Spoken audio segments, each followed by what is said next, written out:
3 अरब वर्ष पहले पदार्थ, ऊर्जा, देश और काल उस घटना की वजह से अस्तित्व में आए थे जिसे बिग बैंग के नाम से जाना जाता है। हमारे विश्व के इन बुनियादी लक्षणों की कहानी को भौतिकशास्त्र कहा जाता है। पदार्थ और ऊर्जा अपने प्रकट होने के लगभग 3 लाख साल बाद एटम नामक जटिल संरचनाओं में संयुक्त होने लगे और इसके बाद ये एटम अणु मोलेक्यूल्स में संयुक्त हो गए। एटमों अणुओं और उनकी परस्पर क्रिया की इस कहानी को रसायन शास्त्र कहा जाता है। लगभग 3 अरब वर्ष पहले पृथ्वी नामक ग्रह पर कुछ खास अणुओं ने मिलकर जीवन नामक विशेष रूप से बड़ी और पेचीदा संरचनाओं को निर्मित किया। जीवों की इस कहानी को जीव विज्ञान के नाम से जाना जाता है। लगभग 70,000 साल पहले होमो सेपियंस से संबंधित जीवों ने इससे भी ज्यादा विस्तृत संरचनाओं को रूप देना शुरू किया, जिन्हें संस्कृतियों के नाम से जाना है। इन मानवीय संस्कृतियों के उत्तरोत्तर विकास को इतिहास कहा जाता है। इतिहास की प्रक्रिया को 3 महत्वपूर्ण क्रांतियों ने आकार दिया। संज्ञानात्मक क्रांति कॉग्निटिव रिवॉल्यूशन ने लगभग 70,000 साल पहले इतिहास को क्रियाशील किया।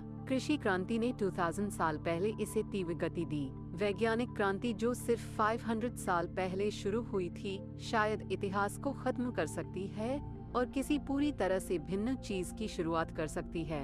इन 3 क्रांतियों ने मनुष्यों और उनके सहचर जीवों को किस तरह प्रभावित किया है, ये पुस्तक इसी का किस्सा कहती है। इतिहास के अस्तित्व में आने के बहुत पहले से मनुष्यों का अस्तित्व था। काफी कुछ आधुनिक मनुष्यों की तरह के प्राणी लगभग 25 लाख साल पहले प्रकट हुए थे, लेकिन असंख्य पीढ़ियों तक वे उन अनगिनत दूसरे जीवों से अलग नहीं दिखते थे जिनके साथ वे अपने प्राकृतिक वास साझा करते थे। 20 लाख साल पहले पूर्वी अफ्रीका की पदयात्रा करते हुए शायद आपका सामना मानव चरित्रों की चिर परिचित भूमिका से हो सकता था। शिशुओं को सीने से लगाए चिंतित माताएं और मिट्टी में खेलते हुए निश्चिंत बच्चों के समूह समाज के आदेशों के खिलाफ लाल पीले होते तुनक मिजाज नौजवान और थके हुए बुजुर्ग जो सिर्फ इतना चाहते थे कि उन्हें चैन से रहने दिया जाए।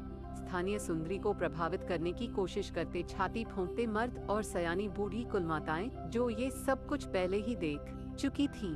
ये आदिम मनुष्य प्रेम करते थे, खेलते थे, करीबी दोस्तियां कायम करते थे और हैसियत तथा सत्ता के लिए होड़ करते थे। लेकिन यही सब चिंपांजी, लंगूर और हाथी भी किया करते थे। उनमें अलग से कुछ खास नहीं था।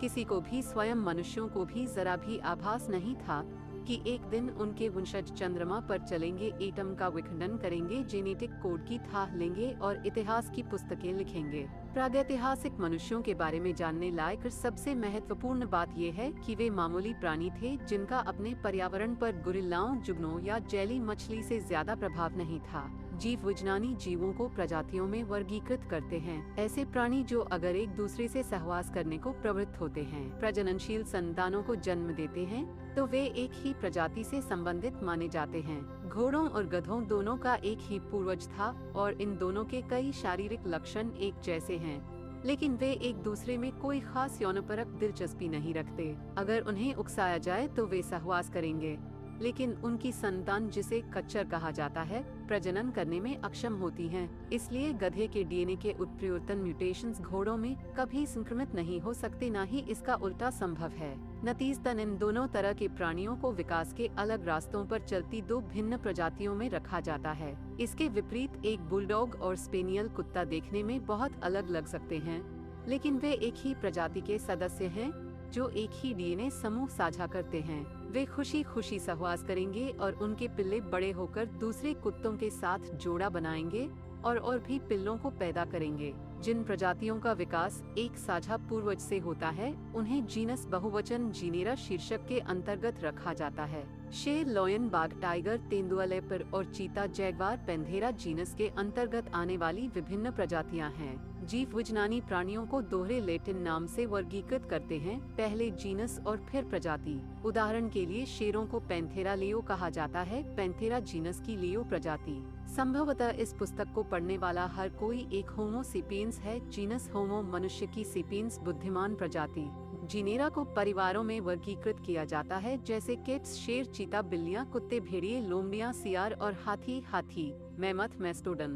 परिवार के सारे सदस्यों के वंश का उद्गम एक संस्थापक कुलपिता या कुलमाता में होता है। उदाहरण के लिए घरेलू बिल्लियों से लेकर अत्यंत उग्र शेर तक कैट परिवार के सारे सदस्य बिल्ली के समान एक विडाल फेलाइन पूर्वज साझा करते हैं, जो 250 लाख साल पहले अस्तित्व में हुआ करता था। होमो सेपियंस भी एक परिवार से संबंध रखता है। ये मामूली सा तथ्य इतिहास के उन रहस्यों में शामिल हुआ करता था जिस पर सबसे ज्यादा करीबी चौकसी रखी गई। मानव अपने आप को लंबे समय तक पशुओं से अलग श्रेणी के रूप में देखना पसंद करता था, परिवार से वंचित, एक यतीम के रूप में, सहोदरों, चचेरे, फुफेरे, मेरे भाई बहनों से वंचित, और सबसे महत्वपूर्ण है कि माता पिता विहीन। लेकिन ऐसा कतई नहीं है। हम इसे पसंद करें या ना करें, लेकिन हम एक विशाल और खास तौर से कोलाहलपूर्ण परिवार के सदस्य हैं, जिसे विशाल वानरों, ग्रेट एप्स के नाम से जाना जाता है। हमारे सबसे करीबी जीवित रिश्तेदारों में चिंपांजी, गोरिल्ला और ओरंग उटांग शामिल हैं। चिंपांजी सबसे करीबी हैं।